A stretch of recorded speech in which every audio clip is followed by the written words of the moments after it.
Bonjour à tous et bienvenue dans ce second épisode de l'émission Magique et Hypnotique.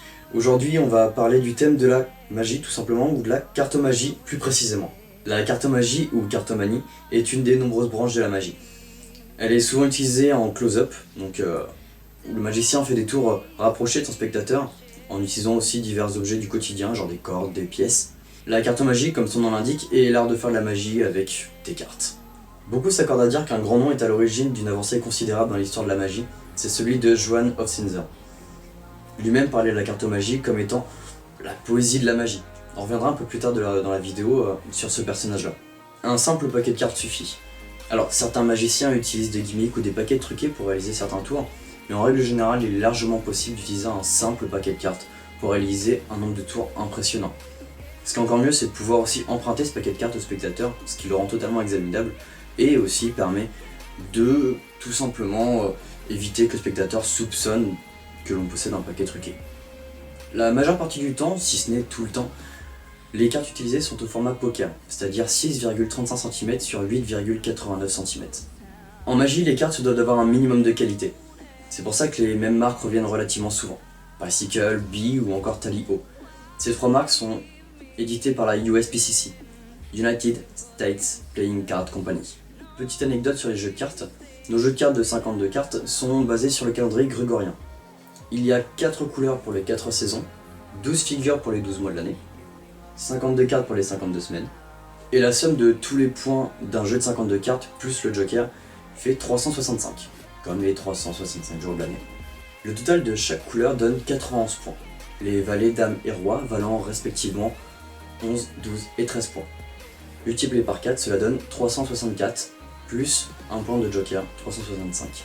Et comme un jeu de cartes de 52 cartes est toujours fourni avec 2 jokers, nous avons 366 points pour les années bissextiles. Comment apprendre tout ça? Internet, DVD, livres. L'apprentissage de la cartomagie ne manque pas de ressources. Le seul point commun entre ces différents supports, c'est l'argent.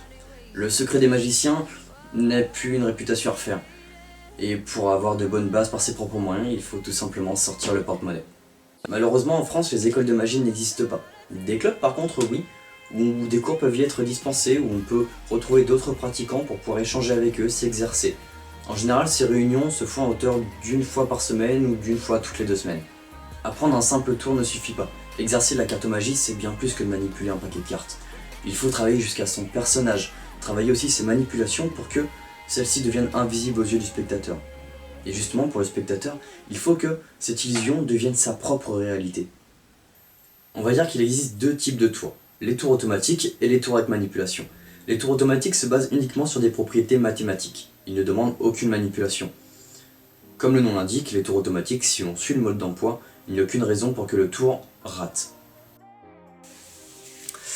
Notre petite histoire se déroule dans une contrée, dans des temps reculés, où il y a 4 châteaux représentés par nos 4 races. Dans chaque château, il y a un roi qui gouverne, accompagné de sa dame, puis du valet.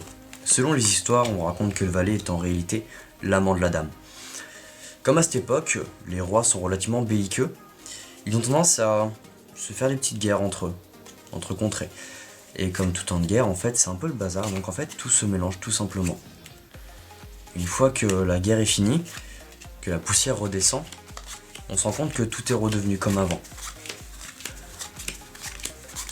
Comme avant, pas tout à fait, puisque ce temps de guerre a fait en sorte que ça les a réunis, mais d'une manière relativement particulière, vu que tous les valets sont arrivés en même temps, à la même place. Les as, ici, les rois, ensemble, et puis les dames.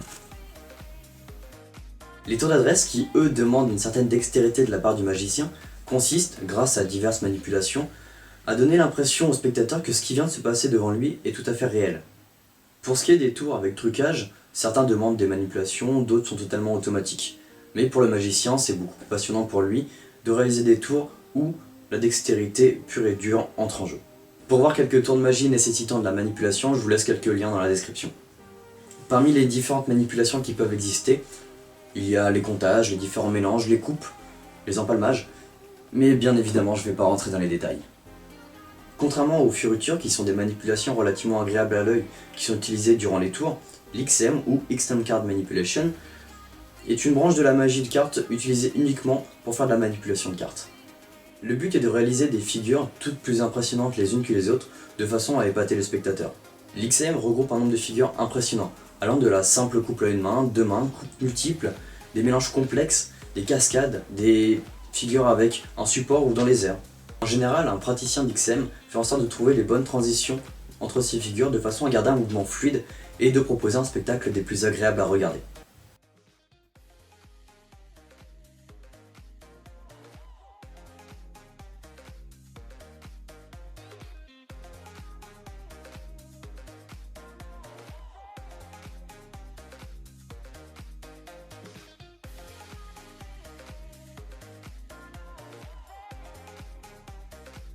L'un des plus ingénieux représentants de la magie du 19e siècle est Johann Hofzinser.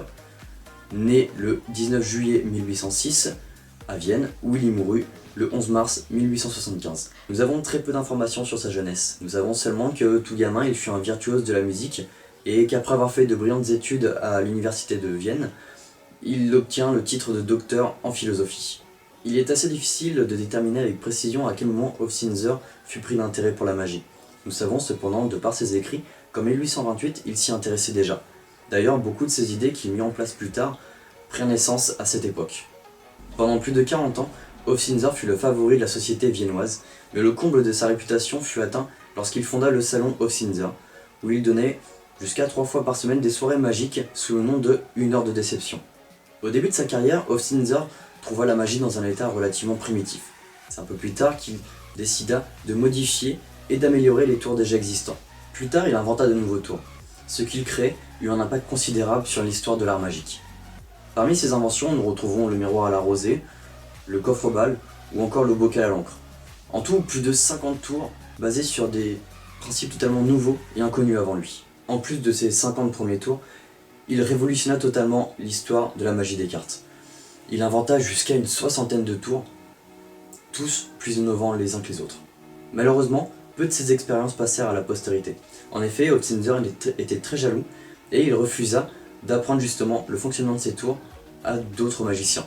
C'est pour ça que même après sa mort, le secret reste gardé. Bebel, de son vrai nom Belkheir Djenan, né le 14 novembre 1963, est un prestidigitateur français de renom qui pratique essentiellement le close-up. Il vit à Paris et exerce sa profession de magicien depuis 1982, où il se produit notamment dans des endroits comme Mabillon. Bebel s'intéresse à la magie depuis à peu près ses 10 ans, mais c'est seulement vers ses 17 ans qu'il en commence réellement l'apprentissage. En effet, à partir de 1982, il se produit non loin du centre Pompidou, et c'est en 1989 qu'il se produit à Mabillon, tous les soirs en général l'été. L'hiver, il se produit dans divers cabarets. Grand passionné de cartomagie, les routines de Bebel, à Mabillon par exemple, se basent uniquement sur l'art des cartes à jouer. Il est à ce jour reconnu par la profession comme l'un des plus grands cartomagiciens du monde. On lui donne notamment des routines comme Repro Retro, des Collector ou encore Bis Repetita Sandwich. Je vous invite à taper sinon sur YouTube pour vous faire un petit peu une idée du génie de ce gars. Le second épisode touche à sa fin, merci à vous d'avoir visionné la vidéo. Si vous avez des questions ou des remarques, n'hésitez pas à m'en faire part dans l'espace commentaire dédié à cela. Un petit like et un partage sur les réseaux sociaux fait toujours aussi plaisir. A bientôt!